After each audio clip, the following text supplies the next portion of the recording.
আর আজকে বানিয়েছি রামনবমীর স্পেশাল নিরামিষ কিছু রেসিপি, খুব সামান্য। আর তার মধ্যে হচ্ছে এই লাল শাক ভাজা। আর সবাইকে জানাচ্ছি রামনবমী অনেক অনেক শুভেচ্ছা ও ভালোবাসা। আর বানিয়েছি হলো এখানে টক ডাল।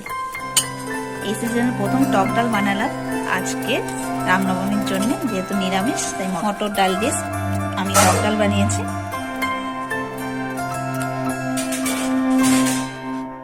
আর বানাবো হলো ডালের বড়া। এখানে ডালগুলো পেস্ট বানিয়ে নিয়েছি, এবার এটাকে আমার কড়াইয়ে দেওয়ার পালা। চলো তাহলে দেখে নিই বাকিটা।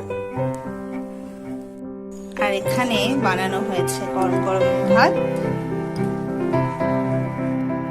আর এদিকে দেখো আমার বড়াগুলো একদম রেডি হয়ে গেছে। দুপুরের খাবার কিন্তু সবকিছু রেডি।